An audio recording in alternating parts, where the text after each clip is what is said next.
Hi, I'm Deborah Rosen, founder of Good Citizen Dog. For the past 16 years, I've been living my dream, training and educating dogs and their humans using the science of canine behavior. I'd like to welcome you to Dog Dish, the podcast that will help you achieve peaceful living with your dog. Welcome to Dog Dish, everyone. I would like to welcome our newest sponsor and our guest for today, Joe Barlow. Hi. How are you, Joe? I'm good. I'm excited to be here. Yeah, it's going to be a great podcast. Folks, the subject of this podcast is working out with your dog. And in this case, we're going to focus on puppies. But before we do, I'd like to give you a little bit of background about Joe. Joe is someone I've known for a very long time. By the way, that was Zelda shaking in the background. Zelda is always here during podcasts because she lives at the studio where we do our recording, and we love her. But what I'd like to do is talk a little bit about Joe. He is a master's degree in sports medicine and a personal trainer. And he's been working out with people and with me specifically for many, many years. But I'd like to have him talk a little bit about what he does and how he does it and what basically qualifies him to talk about this subject, which is working out with your dog. So, Joe, take it from here. Sure. This is going to be kind of interesting because I'm normally dealing with humans. I've got a bachelor's degree in exercise science and a master's degree in sports medicine, and I kind of help people fix their bodies and maintain their health and fitness. But we're going to venture out into some dog training today and talk about how to stay healthy with your dog and how to keep your dog healthy. It'll be kind of interesting. Yeah, but and also how to stay healthy with your dog. Absolutely. All right. It's a great way to work together and have some fun and stay in shape at the same time. And you know, I'm doing this podcast, folks, because I am asked almost, on a regular basis, I want to start running with my dog, with my puppy. I want to do this. I want to do that. And, there are all kinds of YouTube videos about people doing yoga with their dog and a variety of things. And to be honest with you, it isn't safe to start doing certain things with young puppies. So that's why we're going today we're going to focus on puppies. And the reason is because people... And, everybody's into fitness now, and that's great. And I think that being able to have your dog with you when you're exercising is a wonderful thing. But we also want to do it in a way that's safe and healthy for them so that they're not going to injure themselves.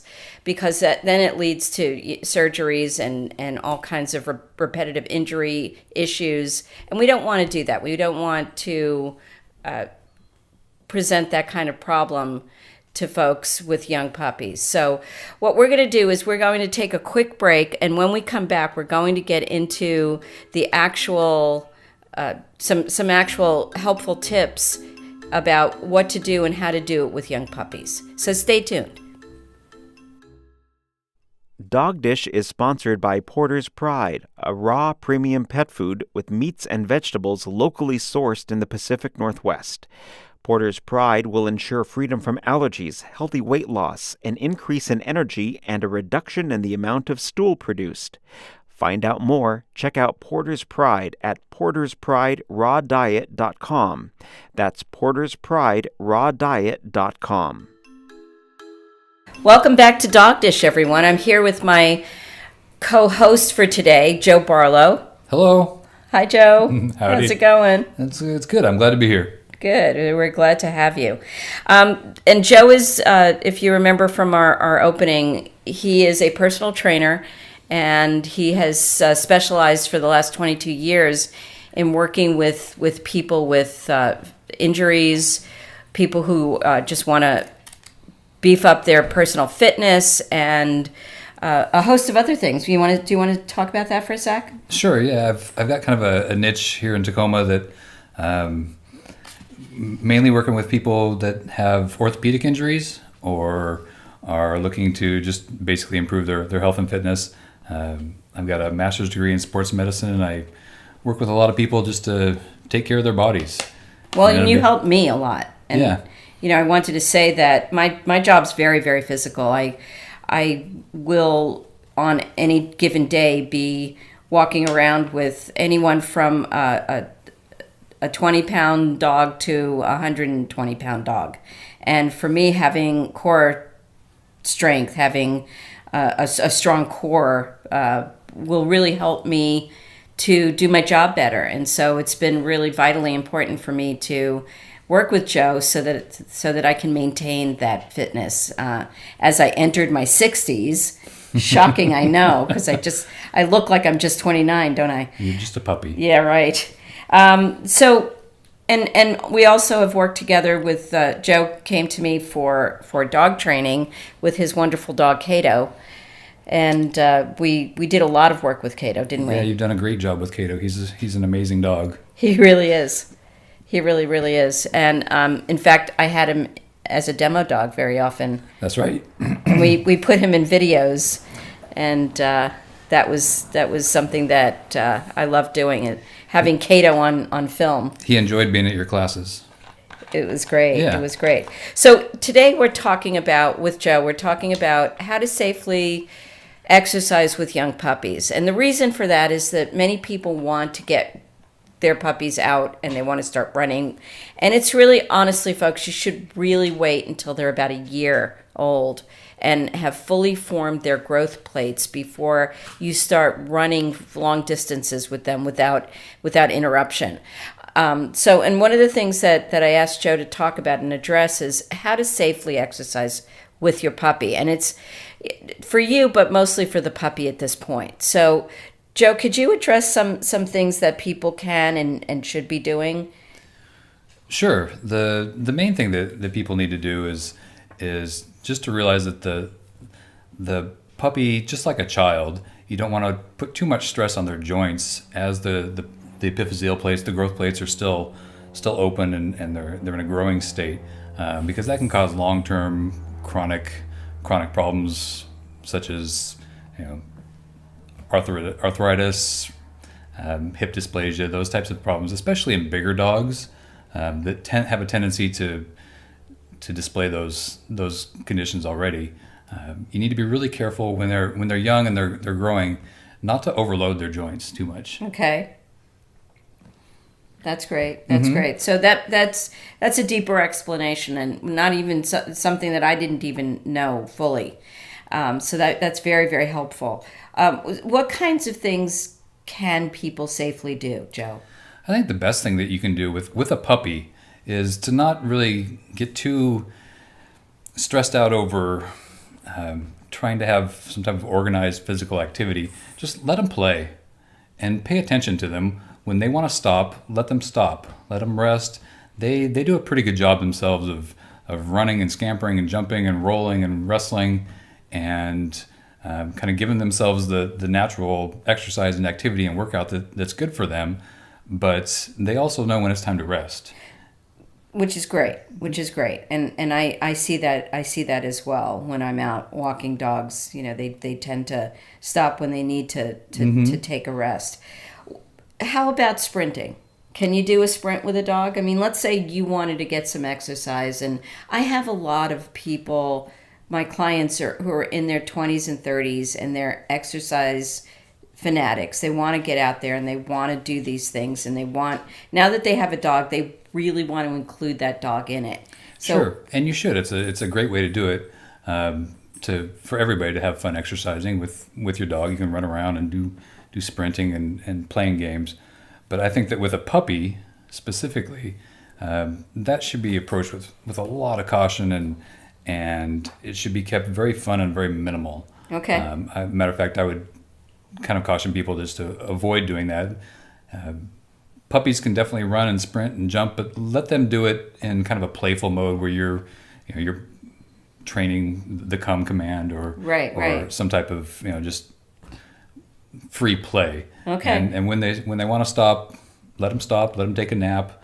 I definitely wouldn't try to get too aggressive with any sprinting until their growth plates have formed and they're more of an adult. Okay. So how about this? What if we're doing recall, which is folks, come when called. Most dog people know that the term for coming when called is recall.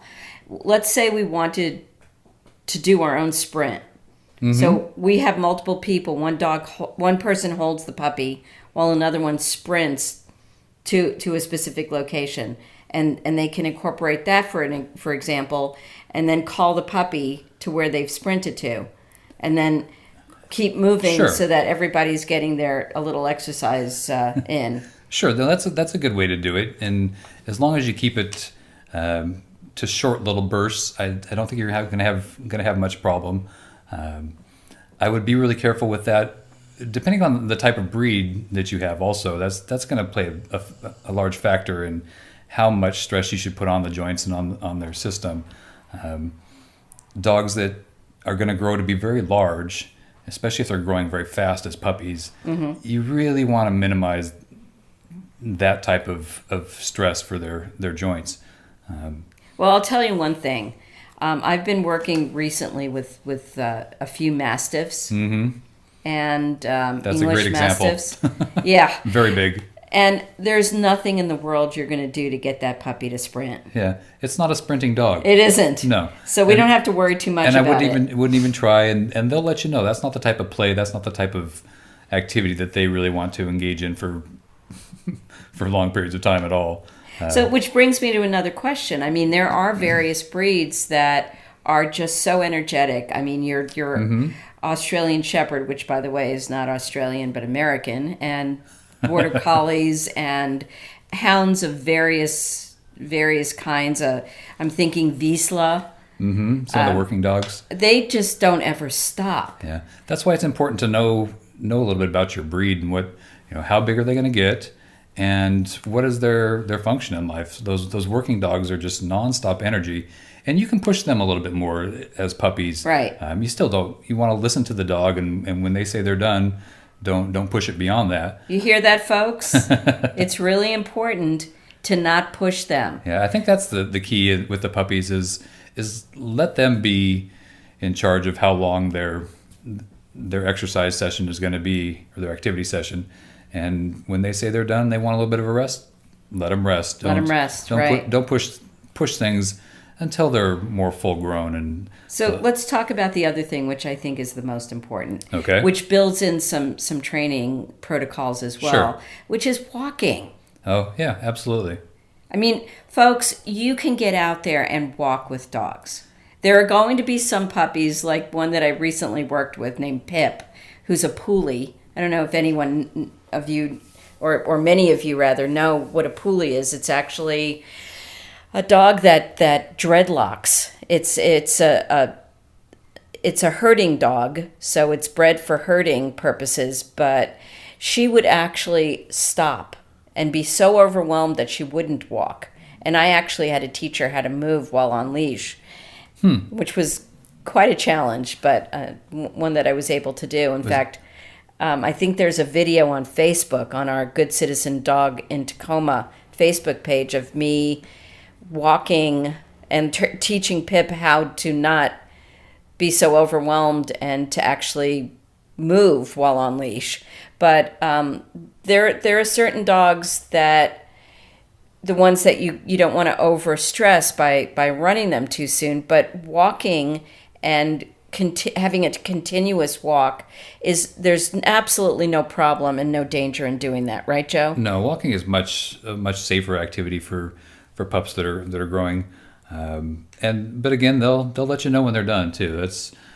That's not going to be a problem. Pip notwithstanding. Yeah, Pip notwithstanding. You have to understand which is them being tired, and stressed and overstressed, and which is them just being stubborn and overwhelmed. Yeah, and too overwhelmed to absorb information and walk at the same time. That's right. But for the most part, walking is generally pretty safe and something that's very natural. Would you say it's the best exercise to do with puppies? Probably, and probably for humans too.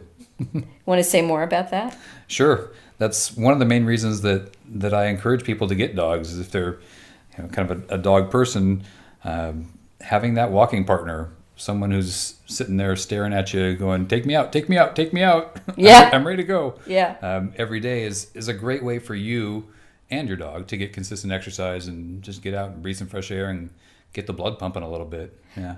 You know, we live here in the Northwest where it's gray a lot and raining a lot, and everyone knows that. We had, a couple weeks back, we had some sun days. We had consecutive Sundays. It's almost as if they declare a national holiday, because I went out with my dogs and a few dogs that I was training, and I think I must have done 4 straight days of walking at least 3 miles. And I want to tell you that at the end of that, my clothes were loose on me. There's a noticeable difference if you get out and get some regular activity and just Absolutely. cover some distance. Yeah. And you know, folks, there are a lot of you out there who tell me, I ask you, are you going out for walks with the dog? And you say, well, we've got a backyard and we bring them to your daycare, and we really don't. And what I want to say to you is this: if you care about your own physical fitness, if you care about the fitness of your dog, you're going to get a much better aerobic workout for both of you if you go on structured walks. The other thing about a structured walk is that you're forming a bond and you're building trust, and the fact that it is structured, and if you're doing it right, you're giving your dog a lot of feedback. You're telling your dog when they meet somebody how to behave. This is another topic for another podcast, but we're going to talk about the benefits of a structured walk and how important that is in the overall mental health and development of your favorite canine.